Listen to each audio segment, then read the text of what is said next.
Reginald Dudley. I'm a special agent with the Florida Department of Law Enforcement, and I am holding it in the road with Mr. Gray Fox and Big Bad Harold. When life switch to sports mode, hold it in the road. When you get so mad you can explode, hold it in the road. Bro, just stay focused on your goal. Don't let them crack the mold. The finish line straight ahead, bro. Hold it in the road. When life switch to sports mode, hold it in the road. What's up, everybody? Welcome back to Holding the Road with Mrs. Gray Fox and Big Bad Harold. Today we have the what can we say, Harold? The privilege to sit down and talk with Special Agent Reggie Dudley. How you doing today, good man? Man, I'm wonderful, brother. Thank y'all for having me. Oh yeah. Now, are you from Tallahassee originally? I'm actually from Malone, Florida. It's like an hour away from me. You know where Mariana? Yeah. 16 miles north. Okay. Malone, what's that? Basketball team, baby. We the best in the Okay, best. wait a minute. Now, hold on a second. What's that mascot up there, Malone? Tigers, baby. Okay, class of 88. 88. Okay, so you came out before me. But I don't know if you know about them Apalachicola Sharks. Oh, yeah, man. You get what I'm saying? Yeah. Okay. I knew where you were going with it. I already knew where you were going with it. Them Sharks bad too now. I know exactly where Malone at. You know what I mean? We come from the same type of community. Yes, sir. Absolutely. Now, Absolutely. you was a Navy man also. Yes, sir. Yes, sir. Okay. Yes, sir. They told me I see the world. Unfortunately, I just seen submarine. Oh, you was in the submarine? Yeah. Oh, Lord have mercy. I couldn't do that. Enjoyed it, man. Had a wonderful time. Good guys. I served with. It's different.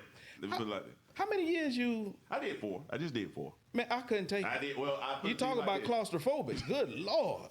I tell you what, I was 6 months underwater every year. Ooh. 6 months Man. underwater? 6 months underwater. Oh, man, I couldn't Oh, I had a take straight jacket. Hey, look here. Captain, please. Hey, super prayer. I've been there praying every day. Please. Super prayer. Hey, whatever I got to do, I got to get out. Oh yeah. You know what I mean? I was an Army man myself. You know what I'm saying? My brother, he was, I think it was a quartermaster. Okay, He yeah. in the Navy, Tyke was Tyke was in the Navy. I think he done one tour. I done one tour. Okay. And after that, you Chipola. You went to Chipola College? Chipola. Well, actually, I went to Chipola beforehand. And then from Chipola, I went to Florida State. From Florida State, I just decided, I need to do something different. And I went on in the Navy. Got out of the Navy. Worked for Pride. Now, Pride, I was a training coordinator for Pride. Basically, what I did, and I cut my teeth. That's where I started a little bit about law enforcement. Pride? Pride Industries is basically they teach inmates skills so when they get out, they'll have a job. Okay. So now this is the LBGT Pride? No. Way before that. No. But I understand what you're saying.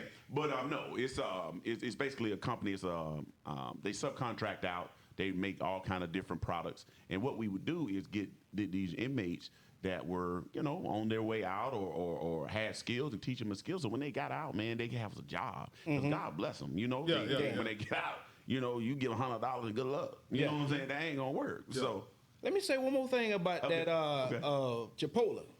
See, because I attended Gulf Coast Community College. Watch out. The Commodores over there. You know what I mean? Oh, they were bad too. Man, Yeah, they were had bad. some legendary battles on that basketball court. Yeah. Bro, look at here. Gulf Coast, them Gulf Coast girls. That's exactly what I'm talking Girls about. was a bad. As a matter of fact, my daughter's mom played for That's right. Yeah. All right, because man, Gulf Coast, they used to have what Tennessee would come Man, down. I'm trying Them to tell you. big time school come down and grab them girls. Yeah. So now you studied criminology at Florida State, or Yes, sir. Criminology. What motivated you to become a police officer?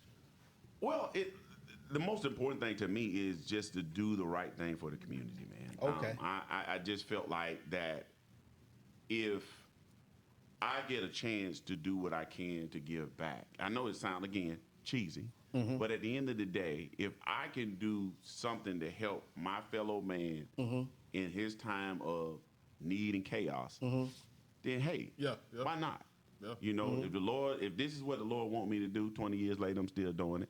You know, Right. but wanted me to do this, then Lord, give me the know-how, the understanding, but also the character to do this job. You know, and I've learned over the years different things that I should and should not do. But at the end of the day, never lost that core value and understanding that, hey, you treat person like you want to be treated. Right. Period. Right. Yeah. Period. Outside of law enforcement, what's something that you're passionate about? Mentoring and trying to and of course, as y'all can see, church. Yeah. Oh, yeah. We here to you, church. Oh, yeah. It's the most important thing that we can do, and as a church, be a part of the community. Absolutely. And give an example. What I do, I'm also part of Phi Beta Sigma Fraternity Incorporated. Been with them. Been a Sigma for over 30 years. Love every minute of it. But it's just a passion, man, just to do the right thing as far as trying to show young men. I think this is a passion. Show young men how you're supposed to act. Even if you make a mistake, it's okay. It's okay. Yeah. What's the age group that you're working with? We work from 8 to 18. Ooh, okay. 8 to 18. Our church got a plethora of kids, so love it. The biggest thing is the young men, teaching them how to be young men. Yeah. They have from PlayStation 5 Right. to every social media outlet that I never had, that we never had, to teach them how to act, how to talk, how to dress, all that stuff. Just teach them, listen, fundamental things about how you act, how you speak, when to speak, when not to speak, how to treat women. Yeah. What I'm finding out. And just overall, man, just to be a good young man for society. What is the biggest negative influence that you think is impacting our youth? Unfortunately, the stereotypes that is betrayed by certain media outlets on different things that our youth, sometimes they catch our youth doing. As far as, you know, the biggest thing is sagging of the pants. Oh my Lord. We were just talking about that, I think, last night. Go ahead. I just think that they don't, if they really understood what it meant to be sagging of the pants, they would sag their pants. But anyway, I think the most important thing is just showing them you can be yourself. You can be yourself. Right. I ain't got no problem with that. Right. Because I think this generation is unique. I think they're smarter than we ever will be. And they have ideas that are tremendous. But what happens is they're wanting it now. Yes. I want it now. I'm like, okay, but you can't have it now. You got to work a little bit to get it to that point. And unfortunately, negative connotations come with wanting it now, because what you do is start cutting corners. And what our young people are doing is shortcuts. That's the negative connotation that I'm seeing that's happening with our young black males. It's these shortcuts. You can't take shortcuts to be great. And it's a dead end on every one of them. Always. Yes, sir. In one way or the other. I tell them all greatness, there's no shortcuts. Think about it. Michael Jordan got cut on his high school team. Come on, man. Yeah. Michael Jordan got cut on his high school basketball team. What did he do? Instead of him going and saying, you know, man, I ain't doing this no more. Went and shot free throws and played. Work is behind. Greatness does not happen overnight. No. And you have to tell these young men, greatness don't happen overnight. You're going to lose a little. You're going to feel a little bit of pain, but that ain't going to do nothing but make you resilient, make you better, because if you're not losing, you're not winning. Yeah. Right. That's all I can say. If you ain't losing, you ain't winning. But yeah, man, I feel like I'm always excited when I talk about my young black men, because I know that they are extraordinary. They're doing extraordinary things, and we need to highlight it. I said the thing that I get tired of is highlighting the bad. Let's highlight the good. Yeah, there's some good out there. You got some brothers. There's a brother online made a perfect score on SAT. Right. Perfect. You don't hear nothing about it. Don't even talk about it. Why you don't hear that? But anyway. In one of our last videos, we talked about imagery. Yeah. You know what I mean? And showing that positive, showing positive images that'll be constructive to the community.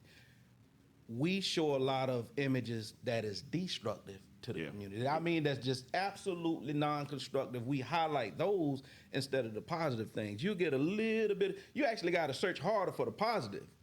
You know what I mean? Because the negative is just so much out there. It is. Abundant. You know what I mean? It is. And you know, that's just something that we need to work on. Is like I said, we was talking about campaigns in my lifetime.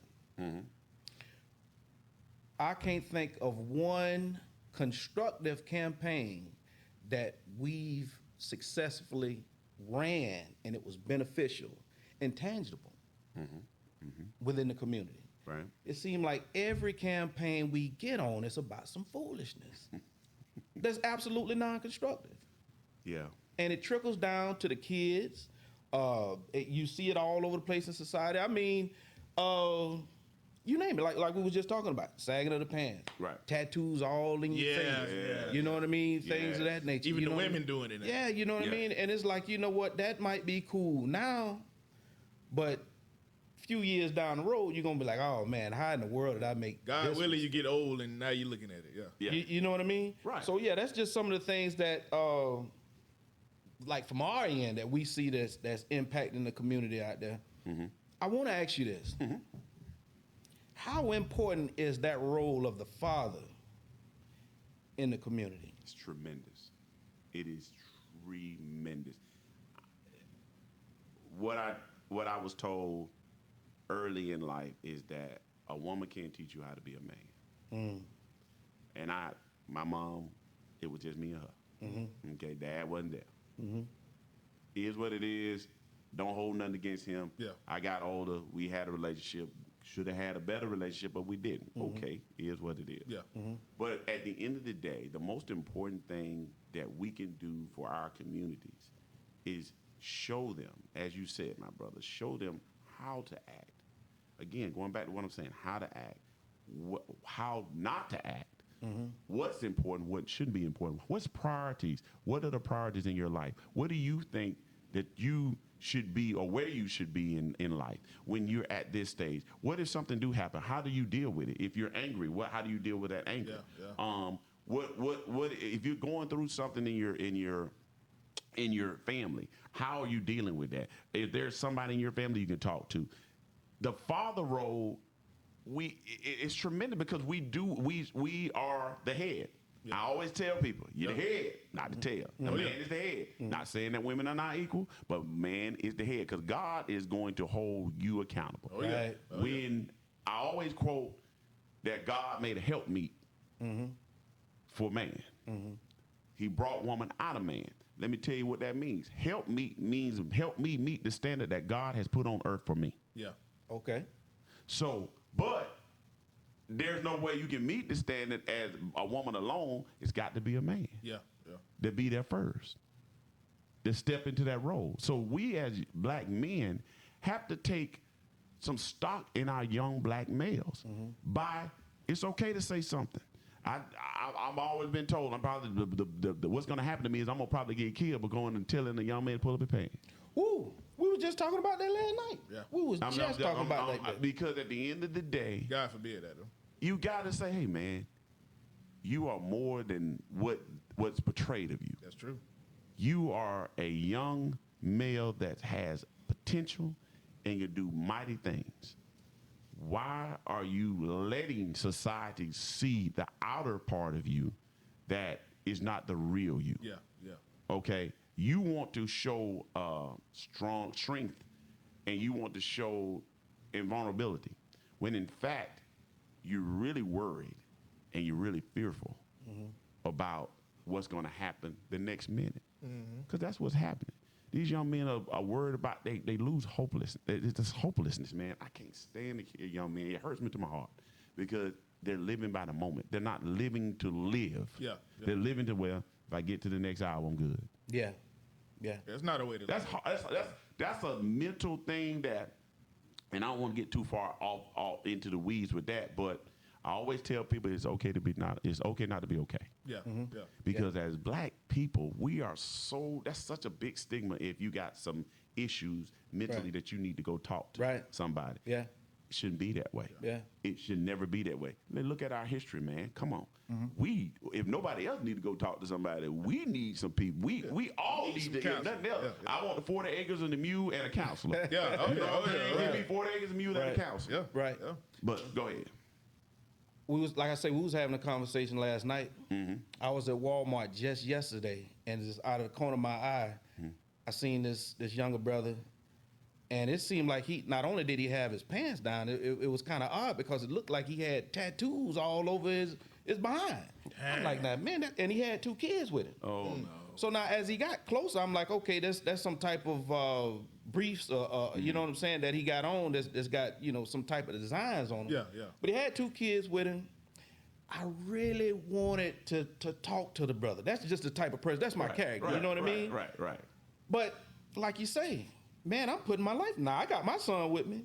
He got his. It could have been his kids or his. But I'm like, you know what, man? That's just I can't. No. And I was talking to my coworker last night. You could be at McDonald's with your daughter. Somebody walking with their pants so low that they got to hold them up in the front, and you can see their thigh. You get what I'm saying? If you talk to the brother and say, hey, bro, come on now, can you, who you is? And before you know it, there's some fire involved. Right. And it's a shootout. Right. It can get there. It can. Quickly. You know what I mean? Just from saying, hey, look here, brother, you know what I mean? And I ain't coming at you like that. I'm just, Right. But, and it goes back to a lot of the positive things that we've had is kind of faded away from the culture. Respect is gone. The respect from the culture, and a lot of the foolishness has evolved. Right. You know what I mean? Right. Pants kind of sagging, that came along when I was in high school. And it was just from where we went from wearing them briefs to everybody start wearing boxers. So, you wanted to show, hey, look here, I got boxers on. Yeah. It wasn't no prison jive from my understanding. You know what I mean? I didn't know that's where that came from. Right. We just started wearing, boxers instead of them damn them draws. Tighty whities. Yeah. Wanted to show off a little bit. Right. But that evolved into you got jokers walking around and you can see their thighs. You see way too much, man. Yeah. Oh, my God. It's crazy. That's crazy. Because we have you here, and I'm pretty sure anybody that look at this, they gonna want to be like, hey, look here, man, why don't you ask some tough questions? Okay. Training. When y'all going through training in the academy, and you trying to take somebody in, you got to get a guy cuffed. Is there any type of standard that they use, or they say, hey, look here, by any means necessary you get this person? Or is there some type of, like I say, some type of standard that they tell y'all to go by as far as cuffing somebody? Yeah, you do. You're taught the standards, and it's get training. We have to go through retraining every year, and we have standards. Now, the caveat to that is this: if I come to you and there is a understanding that you're going to be arrested, 9 times out of 10, we have a standard way that we're going to cuff you. Even if you buck a little bit, there's still certain things that we can do to get you in compliance. And it's a standard. Okay. And it is. It's a standard. And when I say a buck, you might pull away a little bit. Just pull away a little bit, like, whoa, bro. Yeah. You like, okay, bro, let's not go there. Okay, I'm not gonna be disrespectful, but you can't be disrespectful. But that also comes with talking to someone. Right. Me stop talking to you and just grabbing you. Of course, what's your natural reaction? You pulling away. You ain't saying nothing. What's going on? But if I tell you I'm going to arrest you, this is why I'm going to arrest you. Listen, I don't want us. And with me, I always said, this is why I'm arresting. And I go low with it because I don't want you to be embarrassed. Yeah. Because sometimes if you show a man a little respect, especially men, if you show men and women, don't get me wrong, I do women too, but at the end of the day, if you show a man a little bit of respect, guess what? 9 times out of 10, I'm going to get compliant. Yeah. And he might pull away and be like, all right, then, man, cool. And then back. But now, if you bucking hard and we fighting, understand in my mind, I have a gun on me. Yeah. Right. Yeah. So I will tell you, be honest with you. If we wrestling, it mean necessary. I'm trying to get you in compliance. Now, that doesn't necessarily, now they hit me with your good is. That don't necessarily mean I'm putting my knee on your neck, which is not allowed. Yes. Okay. Oh, so that's not allowed. No. Okay. But knee on the neck is not allowed. Okay. Knee in the back, yes, because that's a compliant. Because if I put my knee in the right place in your back, you're gonna comply because it's gonna hurt. Oh yeah. You know, and then boom, and then it's supposed to stop. punches to the face. No.